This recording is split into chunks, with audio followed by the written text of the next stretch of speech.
तो hello learners, welcome back to my YouTube channel commerce and math classes. और आज हम एक नई वीडियो बनाने जा रहे हैं जो कि बहुत इम्पोर्टेंट है अपकमिंग एग्ज़ाम्स में, या फिर अपकमिंग जो स्टूडेंट है जिनको नहीं पता कि हमें क्या करना चाहिए उनके लिए भी बहुत इम्पोर्टेंट है।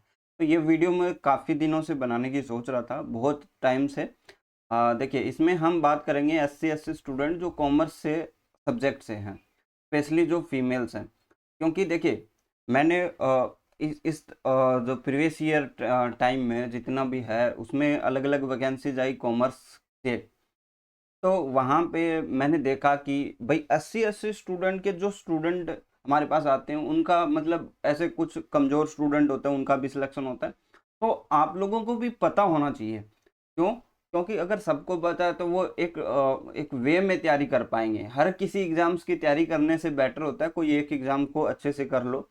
बिकॉज हमें ये भी पता होना चाहिए कि कहाँ पे हमें एफर्ट ज़्यादा लगेगा और कहाँ पे कम एफर्ट लगेगा, ये आप लोगों को पता होना चाहिए। तो यहाँ पे हम बात करेंगे जो आपकी रिसेंटली डेज में जो कट ऑफ जा रही है SC SC स्टूडेंट की, SC ST स्टूडेंट की, और अपकमिंग वैकेंसीज क्या है, फिर इम्पोर्टेंट टॉपिक्स क्या है हमारे लिए, और कहाँ से हमें स्टार्ट करना चाहिए ताकि हम जल्दी एग्जाम निकाल सकें। फीमेल स्पेशल इसलिए है कि देखिए, काफ़ी टाइम में आप लोगों ने देखा होगा कि सबसे ज़्यादा जो समस्याएँ आती हैं, प्रॉब्लम्स आती हैं, वो फीमेल के लिए आती है कि भई उनकी ये हो शादी हो जाएगी, वो वगैरह हो जाएगा। तो सबसे ज़्यादा कॉम्पिटिशन के अंदर उनको थोड़ा अर्ली एज में निकलना पड़ता है, तो उसके लिए ये चीज़ें होती हैं कि हमें ऐसा कोई एग्ज़ाम होना चाहिए जो एक बार में हम क्वालीफ़ाई कर पाएँ। जैसे कुछ एग्ज़ाम्स ऐसे होते हैं कि उसमें हम जाते हैं, मेहनत करते हैं 1-2 साल, फिर उसके बाद उसमें नहीं होता तो वही सेम सिचुएशन होती है, फिर अगला नेक्स्ट फॉर्म के लिए भी 1-2 साल लग ही जाते हैं। तो हम आज पहले देखते हैं कि कट ऑफ क्या जाती है फीमेल्स की और SC ST स्टूडेंट्स की। देखिए, पहले हम बात करते हैं जो रिसेंटली हुई 2021 के अंदर जूनियर अकाउंटेंट की। जूनियर अकाउंटेंट ये आपकी हुई थी इलेक्ट्रिसिटी डिपार्टमेंट में, जो आपकी राज्य राजस्थान राज्य विद्युत ये जो है प्रसारण निगम लिमिटेड है। मतलब इसमें जो है आपकी सभी आ जाती है, AVNL, JVNL और JD VVNL है। जितनी भी पावर सप्लाईज कंपनीज है वो आ जाती है। ठीक है, ये आपको मैं दिखा रहा हूँ। यहाँ पे 80 लिखा हुआ है और ये इनकी जो है वो है कट ऑफ 99.50 है, जो कि जनरल जो जिसमें आपके लड़के भी शामिल है, लड़कियां भी शामिल है। अगर हम फीमेल स्पेशल की बात करें तो 96.75 और इसमें किस में से, कितने में से, 100 में से। ये एक बहुत ही मतलब सही है, क्योंकि आप ये मानिए कि 50% से कम में आपका सिलेक्शन हो रहा है, इससे कोई बड़ी बात नहीं होती। वहीं पे ST में देखोगे आप लोग तो ये 76.75 है। 76.75 आउट ऑफ 200। ठीक है, यहाँ पे भी 200 है। अब 200 के अंदर देखिए 100 मार्क्स का जो पेपर आता है ना, जैसे आपका 60 मार्क्स का वो तो नॉर्मल पेपर आता है, और 140 मार्क्स का क्या आता है, आपका अकाउंट्स का मैटर आता है। तो मेरे हिसाब से 50% नंबर लाना इतना कोई मुश्किल नहीं है। और इस केस में जो ST के स्टूडेंट है, ST की जो वोमेंस है या फिर मतलब लड़कियां हैं, उनके लिए तो बहुत ही आसान हो जाता है जब आप देखते हो कि आपको 37-38% ही नंबर चाहिए। तो ये एक राइट वे होता है कि अगर आपके पास कॉमर्स है तो आप उस चीज़ में तैयारी कीजिए, आपका जल्दी सिलेक्शन होगा। अदरवाइज तो देखिए, जिन सब्जेक्ट्स में आप जाते हो वहाँ पे आपने कुछ पढ़ा भी नहीं होता। अब जिसने कॉमर्स से ग्रेजुएट किया है, आई थिंक अब जो बेसिक्स है वो तो कवर किया होगा ही, है ना। तो इस चीज़ को आप ग्रैब कीजिए, ये अपॉर्चुनिटी आपको बढ़िया रहती है। अब हम नेक्स्ट की बात करते हैं। ये आपकी जो कट ऑफ है, ये है आपकी JRA एंड TRA की, जूनियर अकाउंटेंट, और आपकी जो तहसील रेवेन्यू अकाउंटेंट आई थी 2015 के अंदर। ठीक है, तो इसकी हम बात करें तो कि ये 80 कैटेगरी के अंदर आपकी जो वोमेंस की है 523 है, और जो बाकी सबकी है वो 577 है।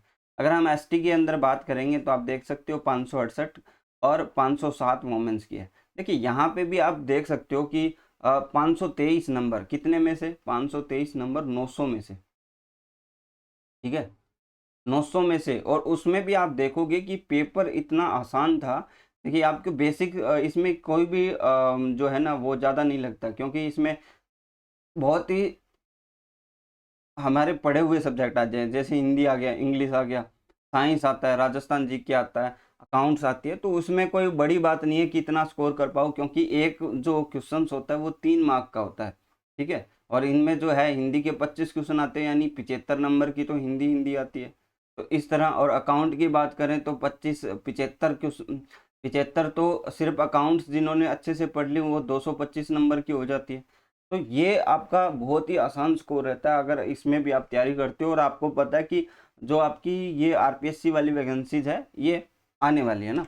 अगर इसकी बात करें तो ये आपकी जो कट ऑफ है ये है कॉलेज लेक्चरर की, बहुत बड़ी पोस्ट होती है। और मैं तो यही रिकमेंड करता हूँ कि आप जितनी बड़ी पोस्ट पे जाओगे, एससी एसटी स्टूडेंट के लिए, देखिए वुमेन्स की अगर आप देखोगे 102 गई है, और यहाँ पे आप देखोगे एसटी के अंदर वुमेन्स की 88.38। ये आपके सब्जेक्ट की है, 50% मार्क्स बहुत बड़े नहीं होते इतनी बड़ी वैकेंसीज के लिए, है ना। और जो स्टूडेंट मतलब तैयारी कर सकता है, प्रिपरेशन कर सकता है, उनके लिए तो बहुत बड़ी अपॉर्चुनिटी होती है अगर आप बड़े लेवल की तैयारी करते हो, है ना। क्योंकि देखिए आपको स्टेप बाय स्टेप चढ़ना रहता है, लेकिन अगर आप डायरेक्टली किसी चीज़ की तैयारी कर रहे हो तो उसमें आपकी डेडिकेशन भी है ना, तो आपका आराम से सिलेक्शन हो जाता है। 50% मार्क्स आपको चाहिए इसमें। नेक्स्ट देखते हैं, ये कॉलेज लेक्चरर थी जो अभी रिसेंटली हुई थी, और ये आपकी 2015 जूनियर अकाउंटेंट आरपीएससी, अभी इसे आरएसएस भी करवाएगा।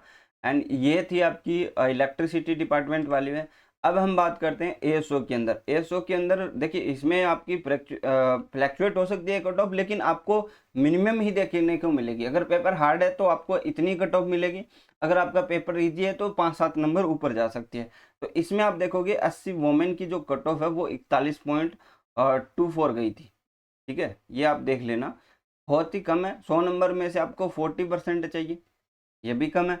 अगर हम 2018 की बात करें, जो आपकी इलेक्ट्रिसिटी डिपार्टमेंट के अंदर जूनियर अकाउंटेंट की हुई थी, उसमें भी 40-45% के पास गई थी। एससी कैटेगरी की शायद 76 में जो है एक स्टूडेंट का हुआ था एससी कैटेगरी के अंदर, वो मेल था। तो आप फीमेल का अंदाज़ा लगा सकते हो कितनी गई थी।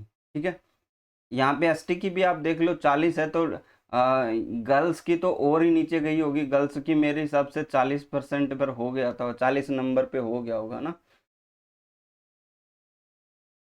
ठीक है, नेक्स्ट देखते हैं, ये जो कट ऑफ है ये आपकी संगणक की है, जो लास्ट टाइम जो संगणक हुआ है 2021 वाला। तो इसमें आप फीमेल की एससी कैटेगरी की देखिए 43 मार्क्स, ओनली 43 मार्क्स चाहिए आपको। और इसमें आप देखोगे 45, यानी आप ये मानिए कि हर एग्जाम में आपको बस 50% ही नंबर चाहिए। और ये भी एक देखिए एक इम्पोर्टेंट बात मैं आपको बताता हूँ कि इसमें जो लगभग जो पेपर का पैटर्न देखोगे, जैसे आप इसमें देखोगे, ये जो देखोगे इलेक्ट्रिसिटी डिपार्टमेंट वाला, इसमें जो पेपर होता है वो अकाउंट का होता है, और जीके और वगैरह वो होता है बाकी। तो वो दूसरा सेक्शन बहुत इजी आता है, वहां से आप क्वेश्चन निकाल सकते हो। एंड दूसरी बात ये कि आप कॉमर्स पढ़े हुए तो कॉमर्स से आते हैं क्वेश्चन। ठीक है, ये इंपॉर्टेंट हो जाता है। फिर आपको ये देखोगे कि इस जूनियर अकाउंटेंट का पेपर तो बहुत हल्का था, हालांकि अभी इसको आरएसएस भी करवाएगी तो अच्छा पेपर पे देखने को मिलेगा हमें। तो जो एससी एससी और एसटी स्टूडेंट कैटेगरी का जो स्टूडेंट है, अगर अच्छे से पढ़ लेता है तो अब की बार में भी आपका बहुत अच्छे से सिलेक्शन हो जाएगा, क्योंकि 2000 के आसपास, 2000 से ज़्यादा ही होनी चाहिए, इतनी वैकेंसीज आपके पास है ना। वो आएगी आएगी, देखिए टाइम निकल सकता है बट वैकेंसी नहीं है, वैकेंसी नहीं कैंसिल होगी, वो आनी है ना। बस ये इतना है कि चुनाव के चक्कर में आप ये जो जितना खींच सकते हो उतना खींचना चाहेंगे ना। और ये आपके कॉलेज लेक्चरर की जिसका एग्जाम डन हो चुका है। तो कॉलेज लेक्चरर से पहले आप यूजीसी नेट की तैयारी कीजिए, आगे कोई अपॉर्चुनिटी मिलती है तो उसको ग्रैब कीजिए, है ना। अब अगर फ्री में देखिए, जैसे अगर आप बैठे रहेंगे तो कोई फ़ायदा है नहीं, यूजीसी नेट को कीजिए। यूजीसी नेट करने का एक फ़ायदा ये होता है कि आपका जो कॉमर्स का खुद का सब्जेक्ट होता है वो आपका बिल्डअप होता है, क्योंकि आपको पता है आगे जूनियर अकाउंटेंट की वैकेंसीज आनी है, जेवीएनएल की वैकेंसीज आनी है। तो आपको वो बिल्डअप करना पड़ेगा, ताकि आपके एक एक कार्य करने से आपके 2-3 काम आसानी से हो जाए। फिर हम बात करते हैं एसओ का, तो डन हो चुका है। संगणक की वैकेंसी लेट आएगी, है ना, आएगी ज़रूर बट लेट आएगी। इसमें हमें देखना पड़ेगा कि कितनी वैकेंसीज बाकी है, क्योंकि रिट तो लगाई हुई है, अब उसका जो रिप्लाई आएगा उसी से हमें पता चलेगा कितनी सीटें खाली है। अब हम बात करते हैं इम्पोर्टेंट टॉपिक्स क्या है हमारे लिए। सबसे पहले तो देखिए, अभी जो अपकमिंग जो वैकेंसीज आ सकती है, वो सबसे जल्दी आ सकती है, वो तो जूनियर अकाउंटेंट है, जो आपकी आरएसएस भी करवाती है। ठीक है, अच्छी पोस्ट है, तैयारी करने लायक है, और इसमें अब की बार जो है सीट भी काफ़ी है। लेकिन इसमें आपको क्या है, मात देनी पड़ेगी, तो इसलिए आपको अकाउंट सबसे पहले पढ़नी है ना, अकाउंट्स, और ये इनमें आपको आपको बहुत आगे तक जाना है। इसमें ध्यान रखना कि जो जनरल पेपर है, अगर आपको लगता है कि वैकेंसी और लेट हो सकती है, तो जनरल पेपर आप तैयार कीजिए। जनरल पेपर में आपका सिलेबस क्या है, हिंदी है, इंग्लिश है। ठीक है, ये 25-25 मार्क्स के हैं, 25-25। और आपका मैथ है, साइंस है, 25 का और 25 का। ठीक है, और राजस्थान जीके है 25 का। आई थिंक 450 का है, तो एक टॉपिक और है, कौन सा है, तो मतलब आपके लगभग 6 टॉपिक है, तो ये इंपॉर्टेंट है। जैसे आपको हिंदी आती है तो हिंदी कर लीजिए, इंग्लिश आती है, देखिए कोई भी चीज़ छोड़िए मत। जैसे आपको मैथ नहीं आती, आप कमज़ोर हो, तो आप लास्ट टाइम में जाओगे ना, तो आपको मैथ, आप ये सोचोगे कि भी स्किप कर देते हैं, बट अभी आपके पास मौका है, तो इसको आपको कर लेना है। जैसे इंग्लिश आएगी तो उसको भी आपको मौका है, उसको भी कर लेना है। ठीक है, ये जो टॉपिक्स जो आपको नहीं आते, वो इस टाइम में करने का टाइम है ना। जूनियर अकाउंटेंट सबसे पहले आने की चांसेस ज़्यादा हैं। जेवीएनएल वगैरह का जो आता है, उसका ये नहीं पता रहता कि कब तक आएगा, लेकिन आने के बाद आपको बहुत जल्दी रिस्पांस मिलता है। तो इसलिए आपको अकाउंट वगैरह पढ़ के रखनी है। सबसे बड़ा सिलेबस उसका वही है, वो हम जल्दी शुरू करेंगे, बिकॉज आगे अपकमिंग वैकेंसी आने की जो है संभावना है, और उस संभावना के हिसाब से ही हमें चलना चाहिए। ठीक है, क्योंकि उसमें टाइम बहुत कम मिलता है आपको। फिर दूसरी बात, इंपॉर्टेंट टॉपिक्स आपके लिए क्या होने चाहिए। इंपॉर्टेंट टॉपिक्स जो आपको, जैसे आगे अभी आपको ये लगता है कि हम कॉमर्स के अंदर तैयारी करने पे हमारे कोई फ़ायदा नहीं है, तो अगर आपको लगता है कि दूसरे एग्जाम्स का हम करें, जैसे आप ये सोचते हो कि एलडीसी का अगर हमें करना है, भाई अगर आपके पास ऑप्शन होता है, तो आप ये भी देखते हो ना कौन सा ऑप्शन हम जाए। अगर मान लीजिए कि आप एलडीसी का करने की सोच रहे हो, कोई भी एलडीसी, जैसे आरएस, अभी हाई कोर्ट एलडीसी की आ रही है, तो आप जूनियर अकाउंटेंट के कुछ टॉपिक्स निकाल सकते हो। कैसे निकालोगे वो आप समझ लो। जैसे एलडीसी की अगर आप करते हो, तो उसके अंदर आपके पास हिंदी चाहिए और इंग्लिश चाहिए। ठीक है, इंग्लिश चाहिए, फिर राजस्थान जीके चाहिए, 3 ही टॉपिक है, 50-50 नंबर के आते हैं। ये तीनों टॉपिक्स आपको जूनियर अकाउंटेंट के अंदर भी पढ़ना है, तो आप उसमें आप ये देख लेना कि कौन कौन से टॉपिक है, तो उसमें क्या है, आसानी हो जाती है। अगर बाई चांस सिलेबस चेंज नहीं होता, तो हमारे पास हमारा तैयारी है, ये 3 टॉपिक्स कवर हो जाएंगे। बस आपको इसके साथ एक मैथ का सब्जेक्ट लेके चलना है, ताकि आपका ये भी कवर हो जाए। क्योंकि देखिए, एक चीज़ को आप अगर 3-3 घंटे भी पढ़ रहे हो, 9 घंटे, तो आप 2 घंटे एक चीज़ के लिए और निकाल सकते हो ना, क्योंकि आपको सिलेक्शन चाहिए। आपको ये तो है नहीं कि भाई हमें बस फिक्स काम करना है, हमें सैलरी मिलने वाली है, वो तो सिस्टम है नहीं। ठीक है, अब इसके जूनियर अकाउंटेंट का भी इसमें आ जाएगा फर्स्ट पेपर का।